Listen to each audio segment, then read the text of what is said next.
I hope I can do this.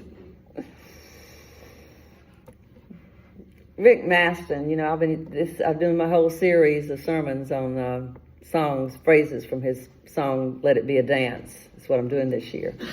And I had before my accident, and stuff, I had already chosen this phrase, take it as it passes by, and been working on this sermon. So it turned out to be a sermon that I need to hear. It tends to be that the sermons I end up preaching are the ones that I need to hear. So y'all are welcome to listen in and talk while I preach this to myself. While I preach this to myself. He precedes this line by saying, a time for joy, a time to cry. Take it as it passes by. This is the old paradox that life is good and bad.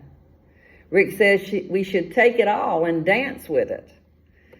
The acceptance of bad things in life reminds me of a popular bumper sticker that used to be popular back at one time, and I'm going to show you this bumper sticker. You may remember it. That one. All right. S-H-I-T happens. Now, I spell that word instead of saying it because some may feel, especially my husband, that saying such words from the pulpit might be grounds for firing me. So, now no one really knows where this famous proverb was originally uttered. One source said that the phrase was first said among students at University of North Carolina at Chapel Hill. A Wikipedia source reminded me that a fictitious explanation of the origin of this phrase occurs in the 1994 movie Forrest Gump. What a good movie, right? While on that long run, a bumper sticker salesman running alongside him points out to Forrest that he has just stepped in a pile of dog feces. When Forrest replies, "It happens," the man replies, "What?" and says that bad word.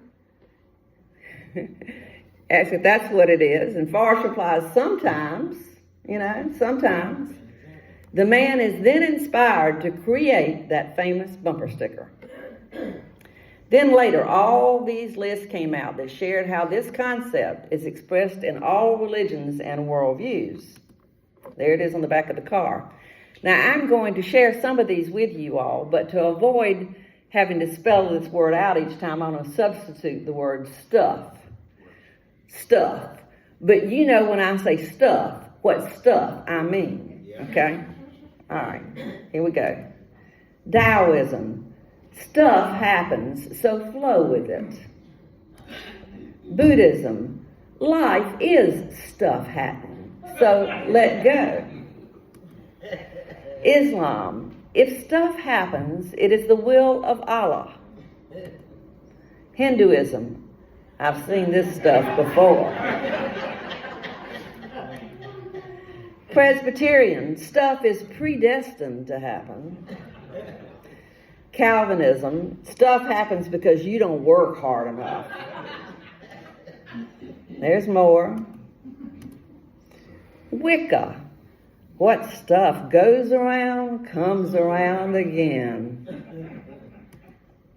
Agnosticism, how can we know if stuff really happens? Baptists, we'll wash that stuff right off of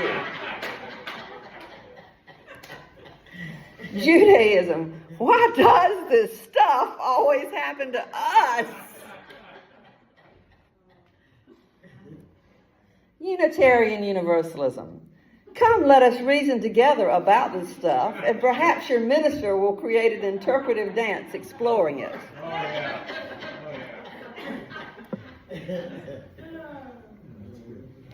So the it that we take as it passes by may really rhyme with it, but it can be many things. Take it as it passes by. I'm getting a little swallow of water. What is it? What is it? I asked some UUs if they would share their concepts of what it could be. One said that it was the truth and quoted that biblical passage that says, "The truth shall make you free." Another shared that because of the current happenings in his own life, he would say that it includes dealing with death, seizing the moments of friendship and connection, and recognizing that those moments also pass. Another shared that it is whatever calls to us, our bliss, opportunities that appeal. Life is a smorgasbord offering us many choices. We choose what we take. Whatever will help us grow and mature and deepen. It's our soul work. Another said, for me, the it in this context might be the chance, the struggle, the risk. I also think of it as love, as desire to live fully engaged with the beauty and force that connects all sentient beings. One person said the question reminded her of Walt Whitman's poem, Song of Myself. And she quotes the line, "There is that in me, I don't know what it is, but I know it's in me." Another quoted singer Jerry Jeff Walker, who croons, "Well, I'm taking it as it comes, and you know that it comes to everyone. So I'm just sitting back here, getting high and drinking beer, and I'm just taking it as it comes."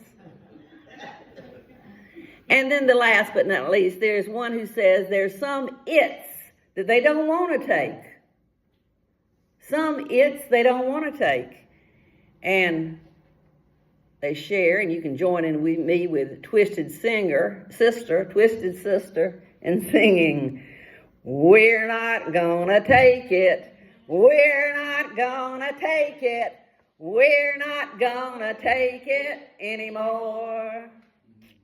So we all feel like that now and then, and should, but then we're also reminded of Paul McCartney, sharing that when he felt very frustrated, he remembered a dream he had of his mother, Mary. It was his mother was named Mary, and died when he was young. He remembered a dream of his mother, Mary, who died when he was just 14, coming to him and saying, "It will be all right.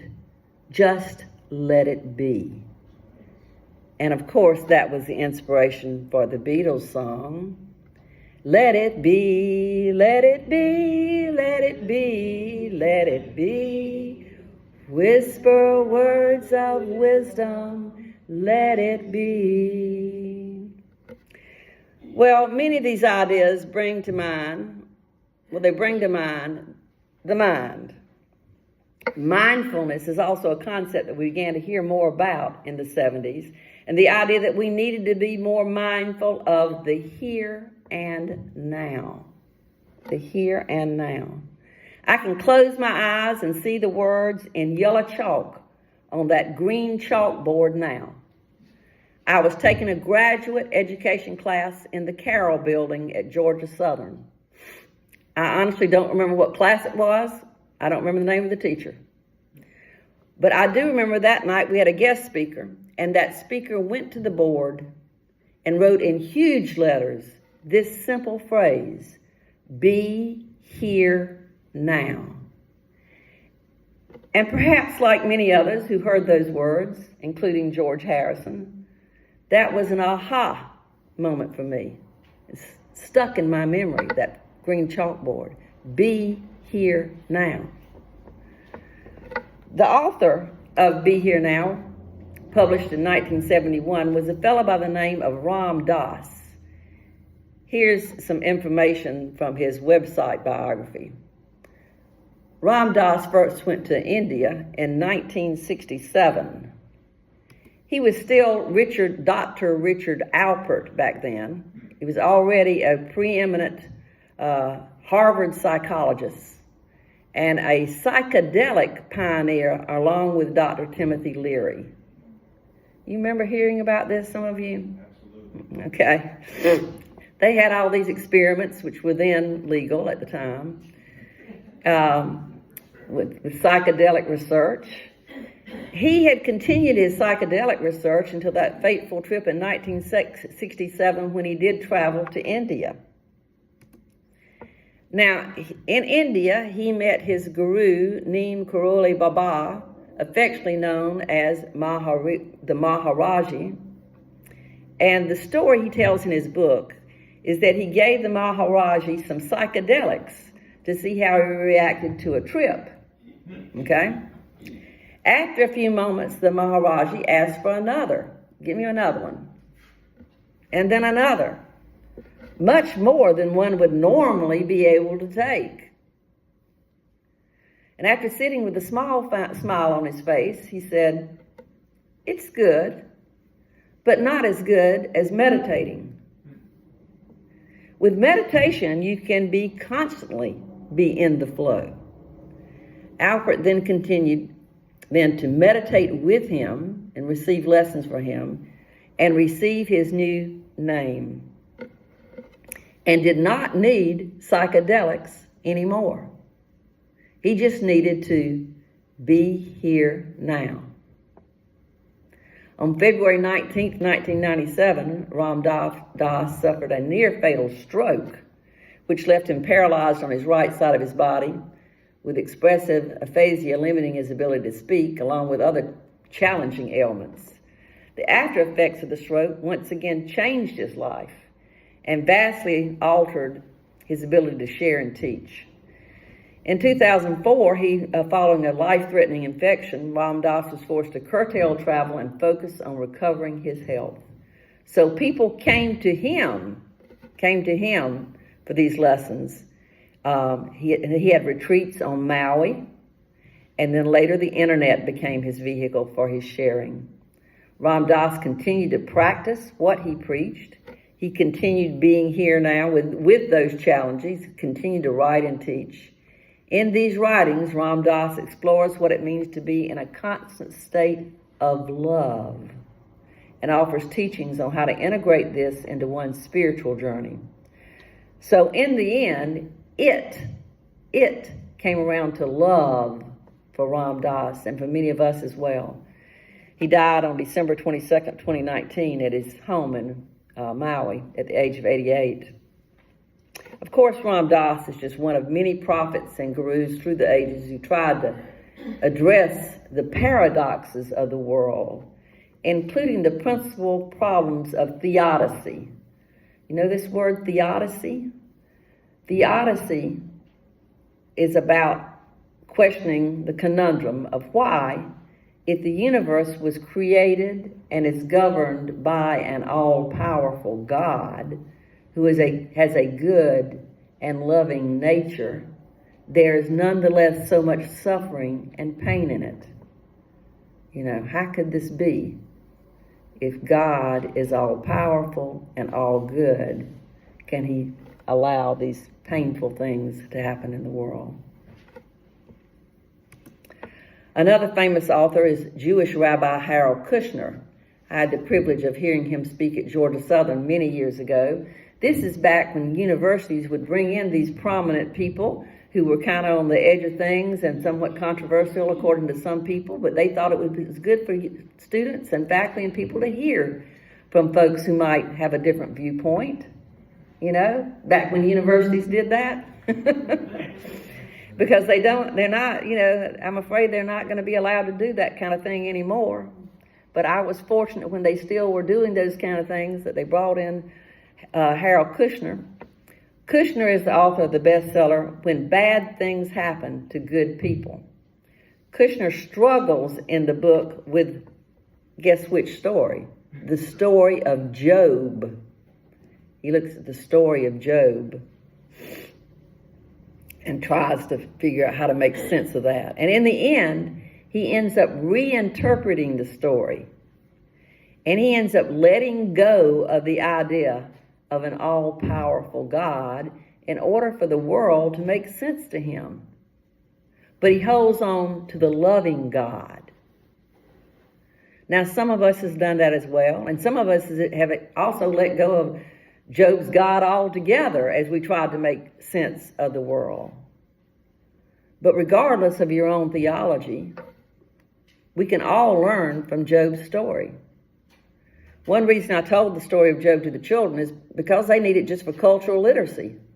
When someone tells them they need the patience of Job, they need to understand the character of this man who persevered through tremendous suffering. And they and we need to have the models of perseverance from ancient stories and from today to help us know that we can go on. There are many stories I could share with you, ancient stories and stories from today.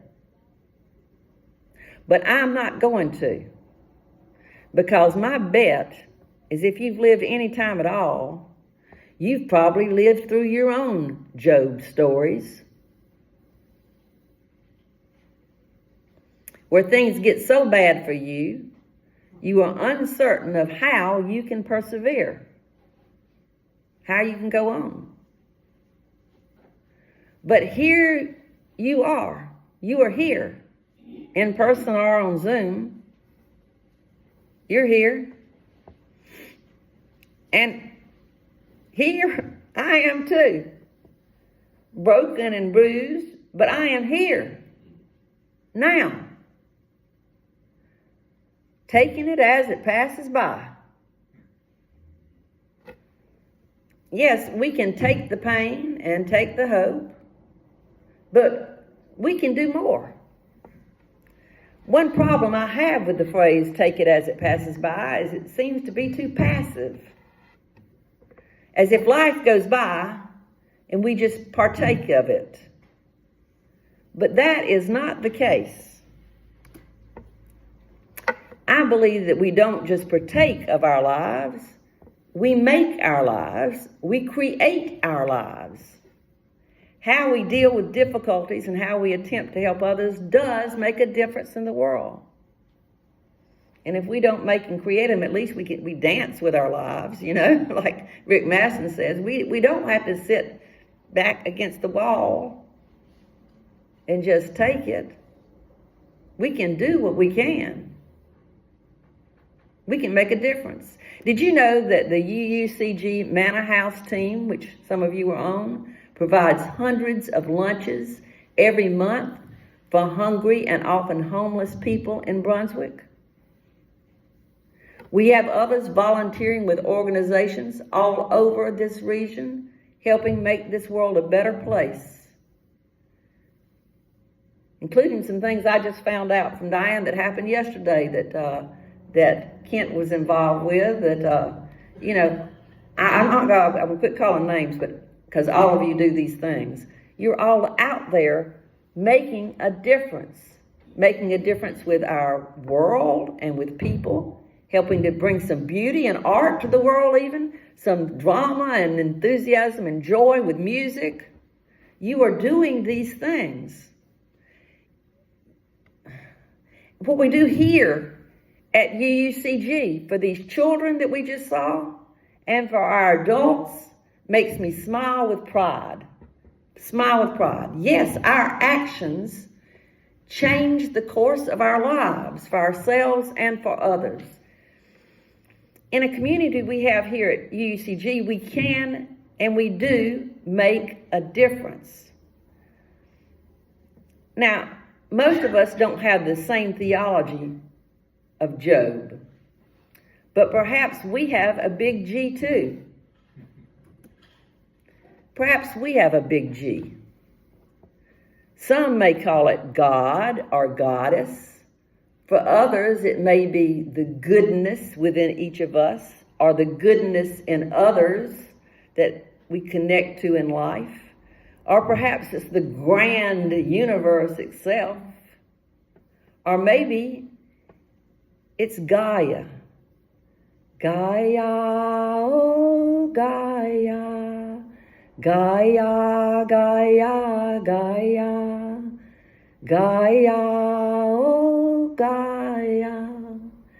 Living, breathing earth. Or maybe it's simply grace. That amazing grace that we have just waking up each day and experiencing life. And perhaps that leads us to the big G of gratitude. Gratitude.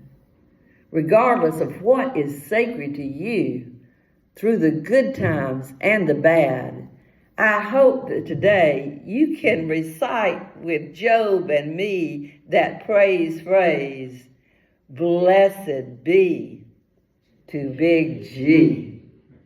And so, let us sing. Let it be a dance we do. May I have this dance with you. In the good times and the bad times too. Let it be a dance. A child is born, the old must die. A time for joy, a time to cry. Take it as it passes by. Let it be a dance. Amen. And blessed be. Folks,